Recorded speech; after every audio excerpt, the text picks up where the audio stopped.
Look at these two images. One is real life and the other a video game. It's honestly getting hard to tell the difference. If we take a look at modern video games today, it's honestly kind of crazy how far things have come. At first glance, some games look almost identical to real life. The lighting feels natural, reflections behave realistically, and the entire environment feels alive and immersive. But as graphics have improved, something else has been happening behind the scenes. Games have become much more demanding to run, especially when it comes to something called VRAM, or video memory. If you ever try to play a newer game and notice lag, stuttering, or even a warning saying you don't have enough VRAM, you're definitely not alone.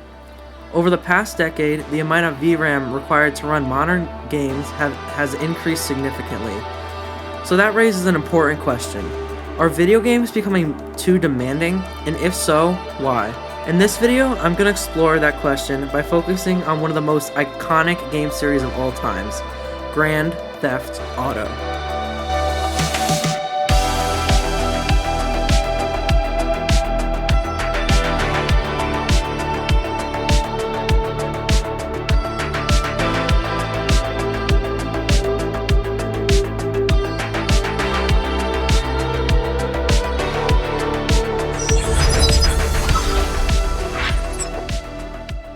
Before we get into why VRAM demand is increasing, first we need to understand what VRAM actually is and what it does. Inside your computer, your graphics card, also known as your GPU, is responsible for rendering everything you see on your screen. That includes 3D environments, textures, lighting, shadows, and animations, all happening in real time while you play. Video random access memory is the memory built directly into that graphics card.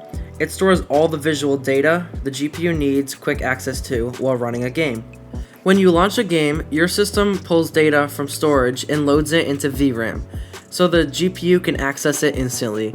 This includes things like textures, 3D models, lighting, information for the game, and game geometry.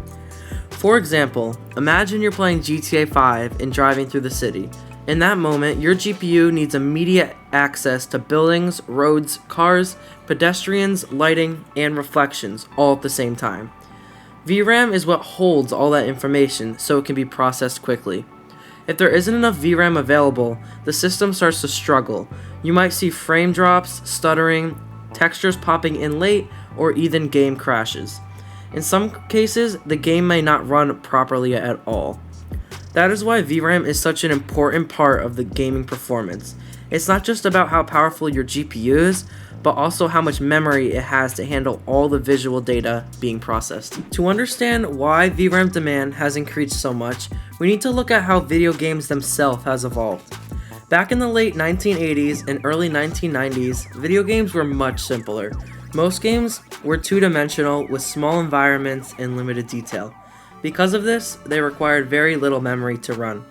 Developers had to work within strict hardware limitations, so games were designed to be efficient and minimal.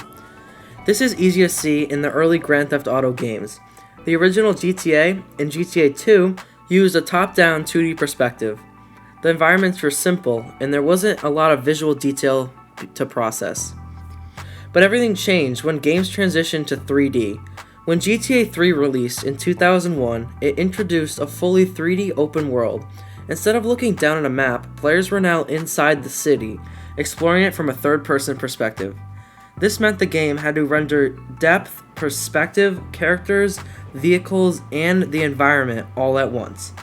That shift alone dramatically increased the amount of data that needs to be processed and stored. As the series continued with games like Vice City, San Andreas, and later in GTA 4 and 5, the complexity of these worlds increased even more. Developers began adding larger maps, even more detailed environments, more characters, traffic system, and dynamic weather. By the time we reach GTA 5, the difference compared to earlier games is massive. The game features a huge open world filled with detailed environments, moving traffic, thousands of NPCs, and advanced lighting and weather systems. Everything feels more immersive and realistic, but that realism comes with a cost. Every single thing you see on your screen requires data. A building needs textures and geometry. A car needs 3D model textures, reflections, and lighting. The road needs surface detail and shading. Even the sky requires lighting and color data. All of that information needs to be stored in VRAM while the game is still running. That's why GTA 5 can use around 6 to 9 gigabytes of VRAM. To make this easier to understand, let's break down a single moment in the game. Imagine you're standing in GTA 5 during a rainy night. Then you get in your car and start to drive. The road is wet and reflecting light from the street lamps. Cars are driving by, reflecting their surroundings. Buildings in the distance are still loaded and visible. Rain particles are falling and interacting with the lighting system. Even something small, like a reflection in a puddle, adds more work for your system. Now think about the fact that all of this is happening around 60 frames per second.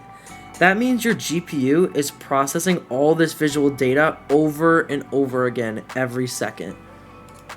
That is why modern video games require so much VRAM. It's not just about one thing, it's everything happening at once at such high frame rates. This also explains why graphic settings have such a big impact on performance. When you change your settings from low to high or even ultra, you're increasing how much data the game needs to load and store. Higher quality textures, better shadows, and more detailed reflections all require more VRAM. That's why lowering your settings often makes your game run smoother. You're reducing the amount of visual data the GPU has to handle, which lowers the demand on VRAM.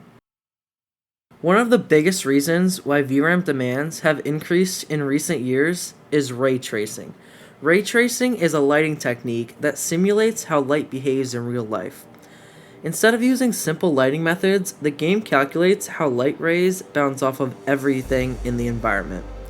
For example, a light may hit a wall, reflect onto the ground, and then bounce again onto another object. This creates much more realistic lighting, shadows, and reflections. However, this process is extremely demanding. The GPU has to calculate millions of these light rays instantly, which requires a lot of processing power and memory. To help manage these demands, technologies like DLSS and SFR were developed. These use artificial intelligence to render the game at a lower resolution and then upscale it to look like a higher quality. This can improve performance significantly while still maintaining good visuals. However, these technologies don't completely reduce VRAM usage. In some cases, they actually allow developers to push graphics even further, which keeps memory demand high. All of this leads to a larger pattern in the gaming industry. Players want more realistic graphics and immersive experiences. Developers respond by creating more detailed and graphically advanced games. Those design choices increase the hardware requirements, which then push players to upgrade their systems. This creates a continuous cycle where expectations and technology keep pushing each other forward. The problem is that hardware upgrades can be expensive, and not everyone can afford to keep up. This creates a gap between players with high-end systems and those with more limited hardware. Looking towards the future, this trend is likely to continue. Games like GTA 6 are expected to push realism even further, with larger worlds, more details, and improved lighting systems. Early expectations suggest the game could require around 10 to 12 gigabytes of VRAM for high settings, and even more for ultra. As technology improves, developers will have even more tools to create immersive worlds, but that also means that hardware requirements will continue to rise. Overall, the rising demand for VRAM in modern video games is not just about the result of better technology, but it also has a direct outcome of how games are designed and what players expect from them. As games have evolved from simple 2D environments to complex, realistic open worlds, the amount of data that needs to be processed has increased significantly. Technologies like ray tracing, high texture resolutions, open large worlds all contribute to this increase. The challenge will be finding a balance between realism, performance, and accessibility so that games can continue to evolve without leaving players behind. If you made it this far, thank you for watching, and if you enjoyed the video, feel free to hit that subscribe button for more content in the future. Thank you, see you next time.